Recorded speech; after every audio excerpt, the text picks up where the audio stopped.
It's my pleasure to welcome you to the Clark Howard Show, where our mission is to serve you with information that empowers you to make better financial decisions in your life. One way I try to do that is by answering your questions on this podcast, but no way I can get to all of them. That's why we have Team Clark, the Consumer Action Center, where you get free one-on-one advice. Go to clark.com/CAC. I'm going to begin this show today, though, with information talking about the economy and something that I'm asked about a lot, bonds, and where they fit in your portfolio, or maybe where they don't fit in your portfolio.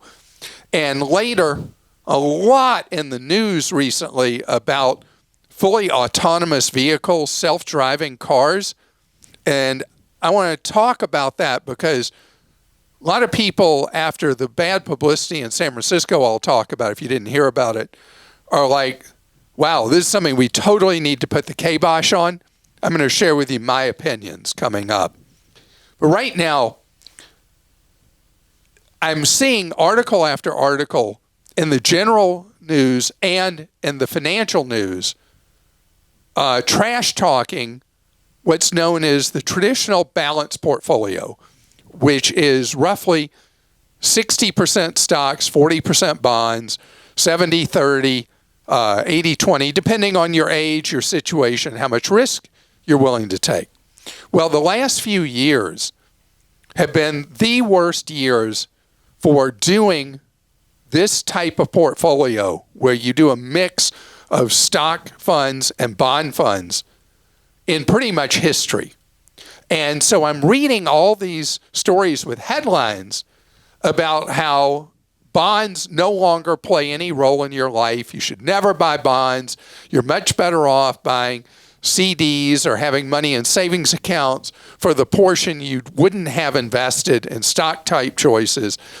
And they go on and on and on about why anybody who would put money in bond funds is basically an idiot. And this is so crazy because this is what's known in both behavioral economics and human behavior as recency bias. Whatever has happened of late, we take that and we think, oh, that's what it's going to be moving forward. Whatever's happened just recently means if you look into the future, well, that's what's going to happen again. And any financial document you'll see, if you ever look at the disclosures, it'll always say when it's about a fund, past performance is no indicator of future performance. And that applies here too. There are very solid reasons why you want to be an investor and you want to be a lender. When you own bond funds, you are a lender. You are lending money to government at all levels or companies, various forms of where people say, okay, we're gonna borrow money from you. You're the bank, essentially. When you own bond funds, we're going to lend you money, and this is how much interest we expect from you. So this is something that has served people well for generations till pretty much the last 3 years. Why did it do so badly the last 3 years? Because we had suppressed interest rates ever since the banking scandals that blew up on the economy in 2007-8 and caused the Great Recession and all that. So we'd had these weirdly low mortgage rates and other interest rates, and savers couldn't earn anything. And so when interest rates started going up and getting what would be referred to as normalized, the value of bonds that people held went down. Why'd they go down? When interest rates go up, the value of existing bonds goes down. Because if you want somebody to buy that bond from you, they're going to want today's equivalent interest rate if they're going to take over that bond, that loan from you. So the bond market just got decimated as the Federal Reserve and the economy in general pushed interest rates up over the last few years. And so suddenly people decided that the stove was too hot. They had to get out of the kitchen and forever never own bonds again. This is a big mistake because interest rates seem to be pretty much near their peak. There may be a little more bump up, but likely we're near the end. And so now you've got bonds that, if they're part of your portfolio, are going to give you a much better return in interest than they have in recent years, where you're going to charge people to lend them money, charge government or charge business when you own bonds, is going to be at a higher rate.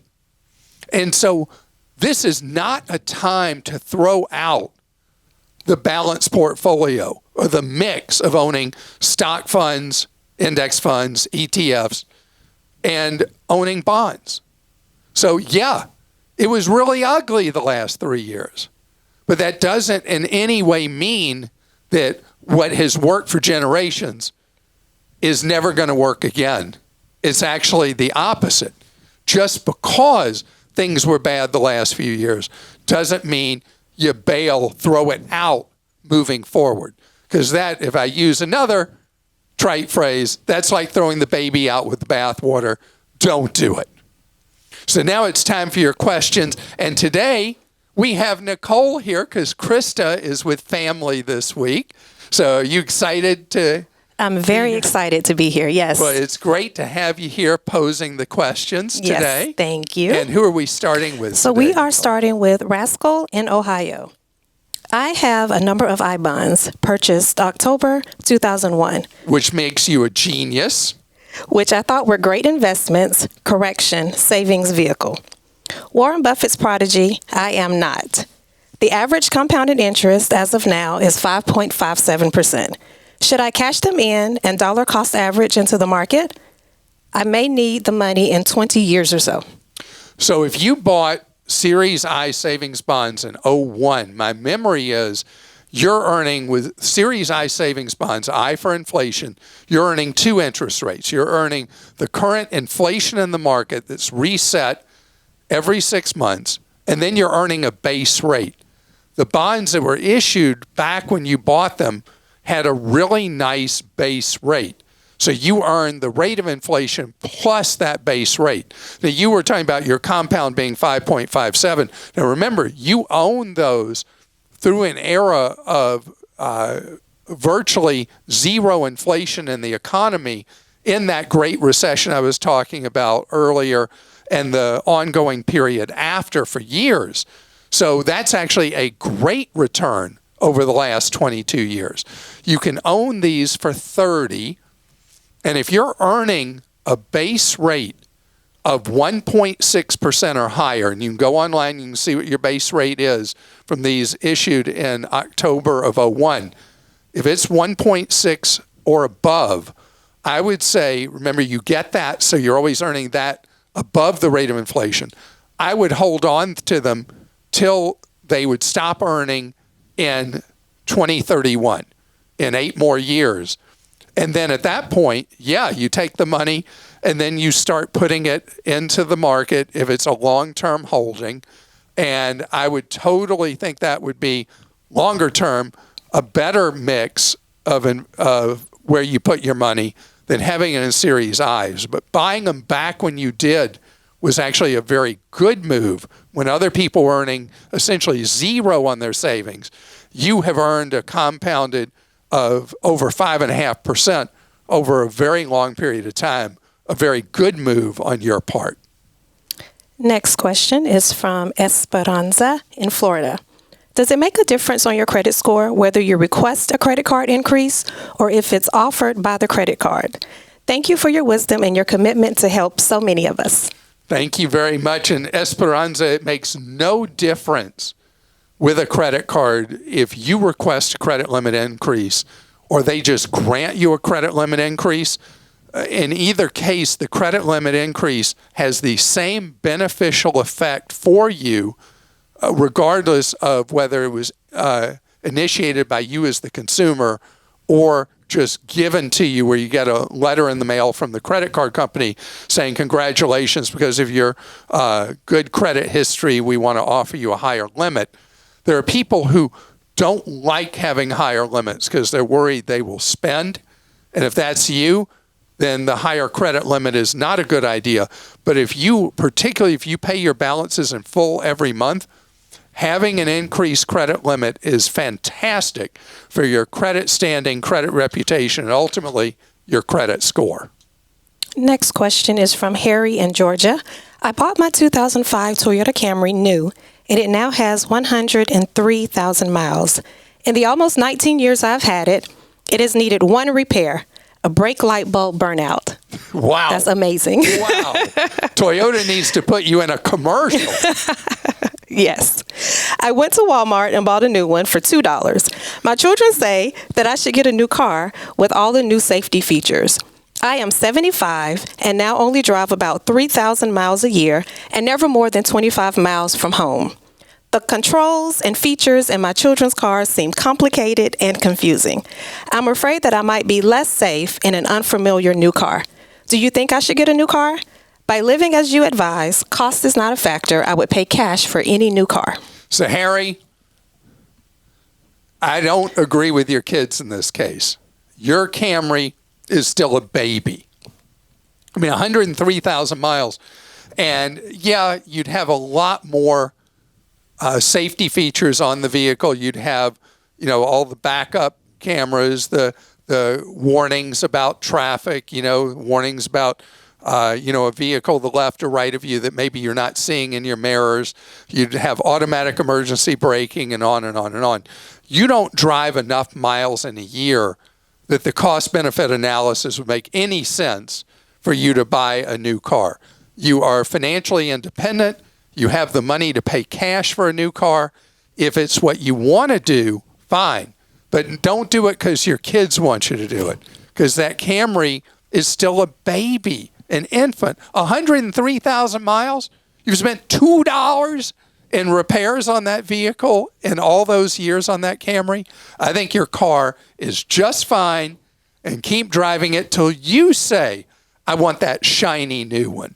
As far as the gizmos and gadgets and all that, different automakers have done better jobs than others on incorporating all the new technology and making it really, really easy to use. Some of the manufacturers, particularly some of the luxury brands, have put in all these devices and have so complicated the software that the buyers of the cars, the vehicles, SUVs, whatever, have not been able to really take advantage of them. The real test is how easy they make it to use those things.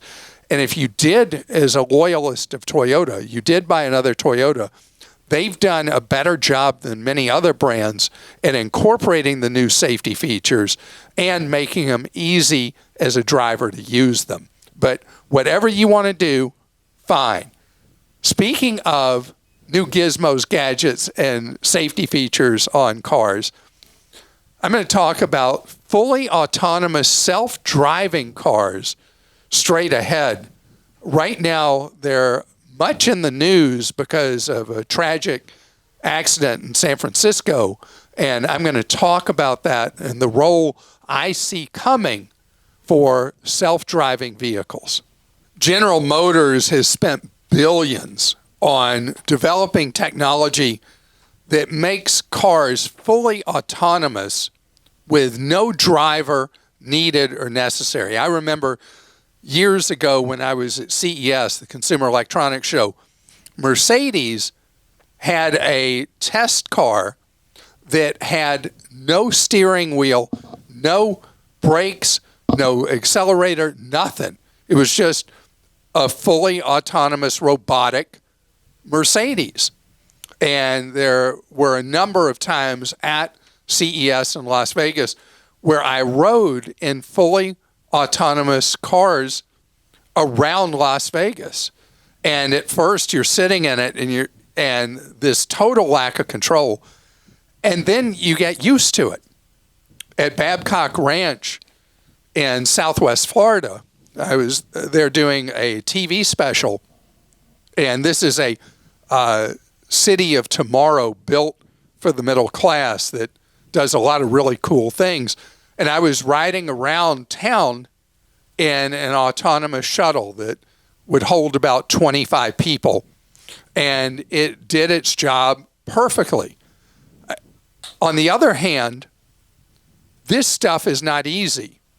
And in a congested urban area, GM, through what's known as its Cruise subsidiary, has had kind of like Ubers and Lyfts without a driver.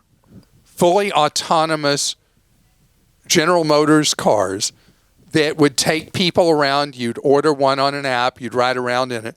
Well, one of these Cruise cars recently, I said recently twice, didn't I?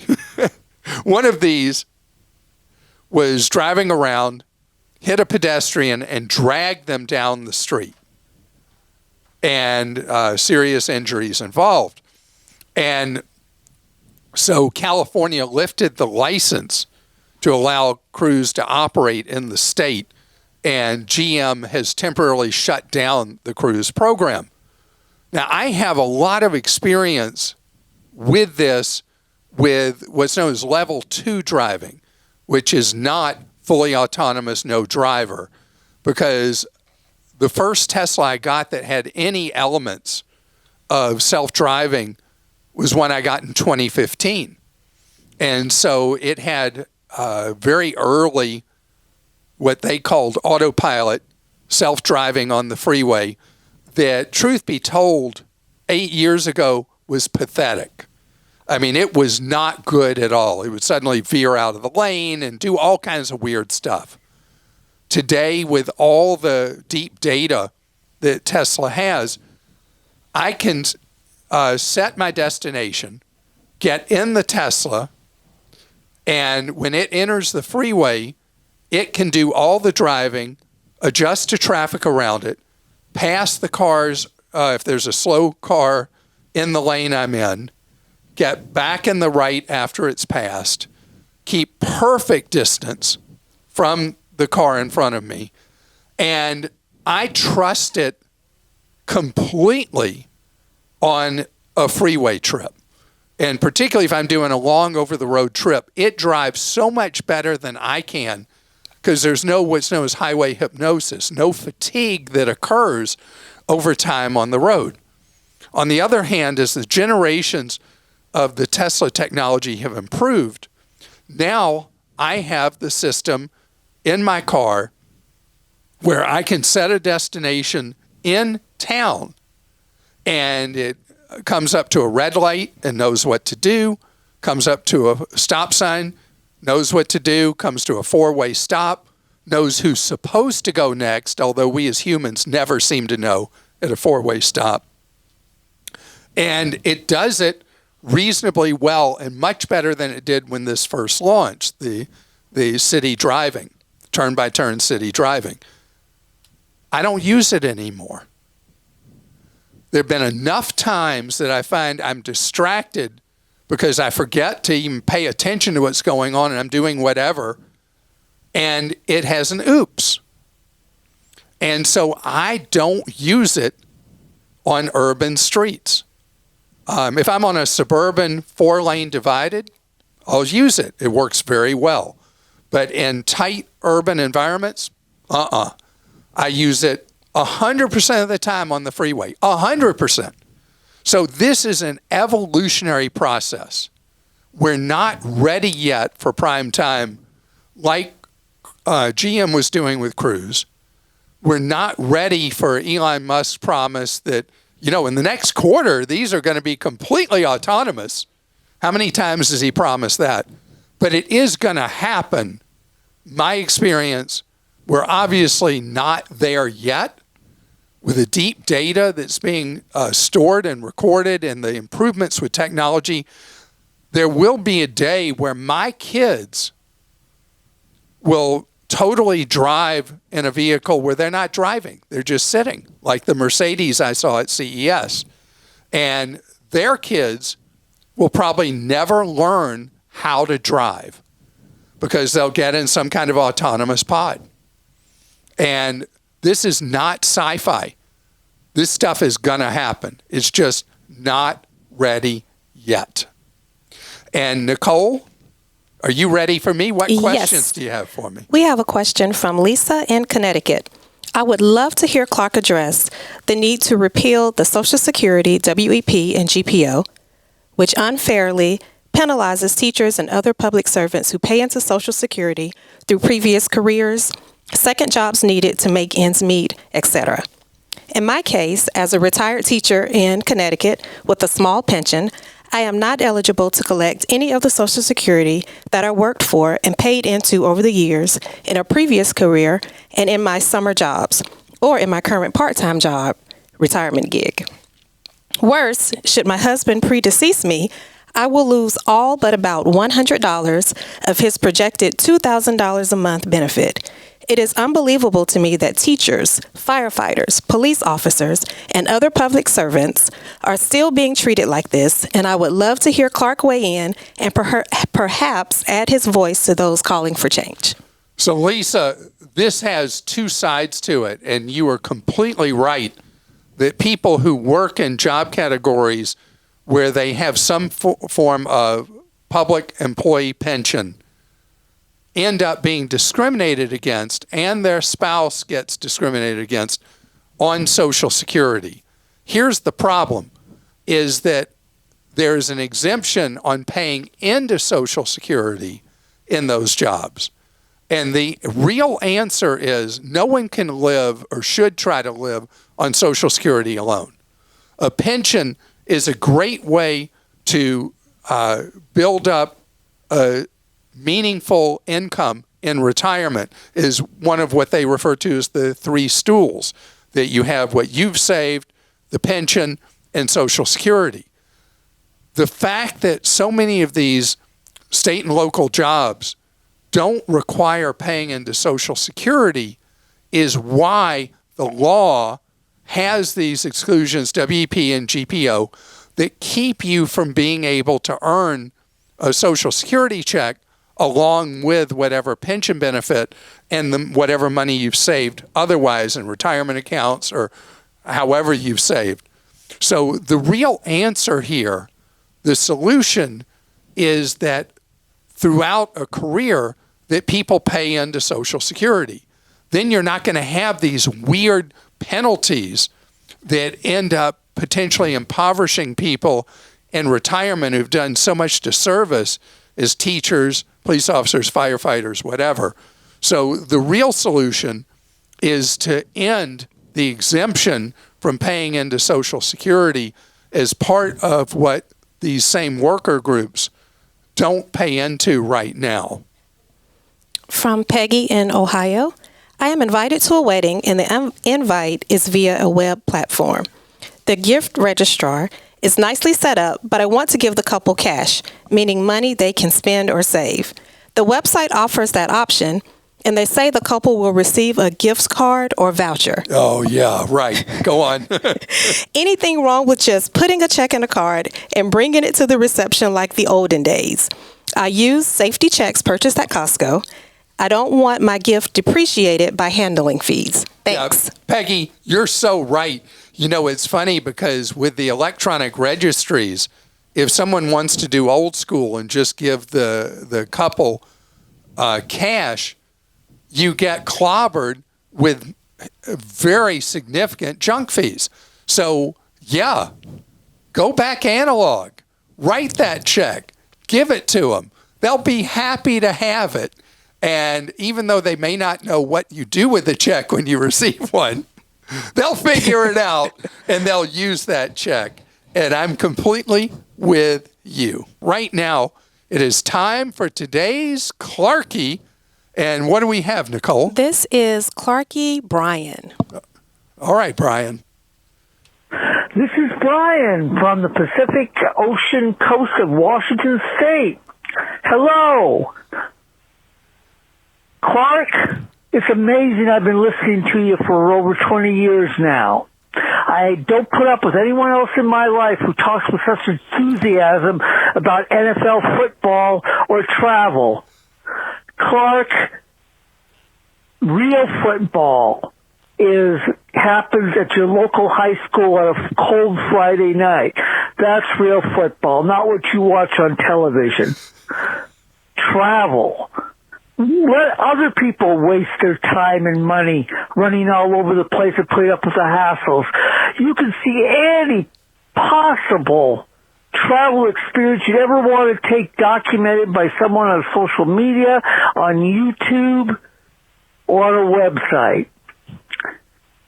Certainly that's just my opinion, but it helps you save more, spend less, and avoid getting ripped off taking this approach. Thank you for all you do except the talking about NFL football and travel. Thank you for this opportunity. Bye-bye. All right. Thank you, Brian. First of all, my oldest brother is really into high school football, even though none of his kids played high school football. And he's with you completely. He doesn't watch the NFL anymore. He used to. He loves the hometown spirit, the joy in a high school stadium. Nicole, you love a college stadium. Yes. Big fan of Go Dogs. University of Georgia, Yes. national champions 2 years in a row. 2 years in a row. Anyway, I just love the NFL game. As for travel, I would not be sated by watching a YouTube video or something like that. I love going all over. I've been to 49 states. I've been to, I should count it up, probably around 75 countries or whatever, every continent except Antarctica. And I just love it. I look forward to it so much. And I actually love being in airports. So I'm sorry I talk about the travel stuff and my love of the NFL. It's just part of who I am. And I do get so much joy when I travel. And I hope you feel some joy and some learning, and you do learn ways to save more and spend less and avoid getting ripped off right here on the podcast. Have a great day.